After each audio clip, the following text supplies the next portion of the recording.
Harga bahan-bahan kebutuhan pokok memang selalu mengalami fluktuasi pada hari-hari menjelang Idul Fitri. Dan fenomena ini terus berulang dari tahun ke tahun, seiring meningkatnya konsumsi masyarakat untuk memenuhi kebutuhannya guna merayakan hari besar tersebut. Tetapi jika kemudian ada media yang memberitakan bahwa harga-harga sembako meroket dan rakyat menjerit pada hari-hari menjelang Lebaran tahun ini, hal ini patut dipertanyakan kebenarannya. Sebab suplai kebutuhan pokok yang dipasok pemerintah sangatlah mencukupi. Dan kalaupun ada sebagian harga sembako yang mengalami peningkatan, hal itu masih berada dalam ambang batas harga eceran tertinggi atau HET yang dipatok pemerintah. Saat Menteri Perdagangan melakukan inspeksi mendadak ke Pasar Kebon Kembang Bogor, Jawa Barat pada H-5 menjelang Lebaran, pihaknya menemukan bahwa harga-harga sembako di pasar ini masih berada pada rentang harga eceran tertinggi. Sebagai misal, harga beras berada di angka Rp12.000 per kilogram atau sedikit berada di bawah harga eceran tertinggi yang ditetapkan pemerintah, yakni Rp12.500 per kilogram. Kemudian, harga telur ayam Rp27.000 per kilogram, daging ayam Rp37.000 per kilogram, daging sapi Rp140.000 per kilogram. Harga-harga ini boleh dikatakan normal, karena sebelum menghadapi Lebaran pun, harga-harga tersebut berada dalam kisaran yang sama. Sinyalemen beberapa media yang menyebutkan bahwa pasar-pasar mengalami kelesuan menjelang Lebaran juga tidak terbukti. Sebab pasar-pasar di berbagai daerah pada kenyataannya tetap ramai oleh pembeli yang berbelanja untuk persiapan Lebaran. Pantauan liputan Kanal Minmon di Pasar Silungkang membuktikan hal itu. Suasana di Pasar Silungkang terlihat padat pada H-1 menjelang Lebaran, atau tepatnya pada hari Minggu menjelang Idul Fitri esok harinya.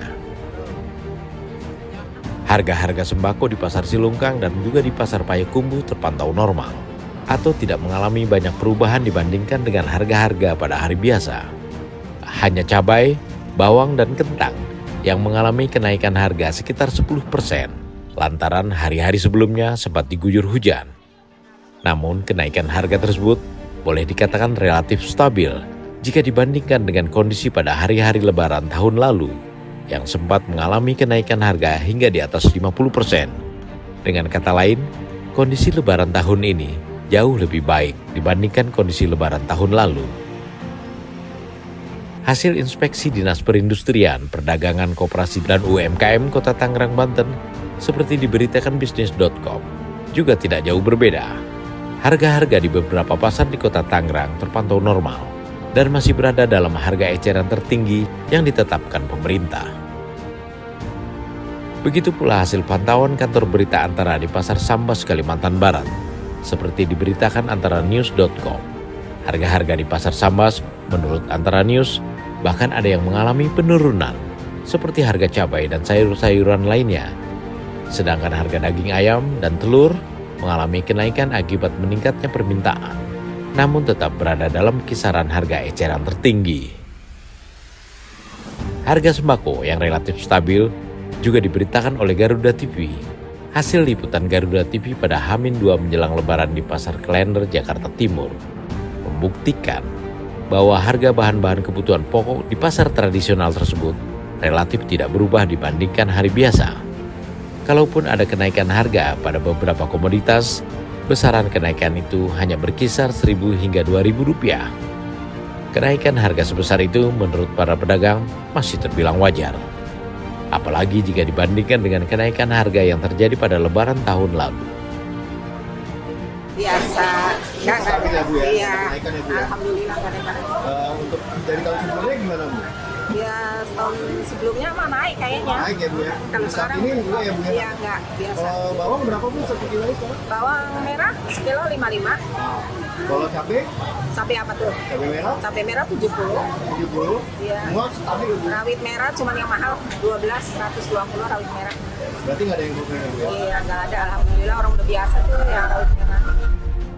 Kondisi harga bahan-bahan kebutuhan pokok yang relatif normal pada Lebaran tahun ini patut disyukuri, seperti rasa syukur yang disampaikan Presiden Prabowo Subianto atas kondisi harga sembako di berbagai daerah yang tetap terkendali pada hari-hari menjelang Lebaran tahun ini. Menteri Keuangan Sri Mulyani bahkan menyatakan optimismenya bahwa Hari Raya Idul Fitri 2025 akan berdampak baik bagi perekonomian dalam negeri, terutama di wilayah-wilayah yang menjadi destinasi mudik. Hal ini tidak terlepas dari kerjasama berbagai pihak, seperti para kepala dinas terkait di seluruh daerah, Satgas Pangan, supplier, distributor, dan para pedagang yang telah berupaya menjaga harga tetap stabil. Pemerintah juga mengapresiasi media yang turut memantau perkembangan harga sembako di lapangan dan memberitakannya sesuai kondisi yang sebenarnya. Namun patut disayangkan, ada juga media-media yang memberitakan seolah-olah harga-harga sembako meroket dan daya beli menurun. Pemberitaan semacam itu hanya menimbulkan pesimisme dan ketidakpercayaan masyarakat terhadap pemerintah. Padahal pemerintah telah berusaha keras dan berhasil dalam menjaga harga-harga relatif stabil.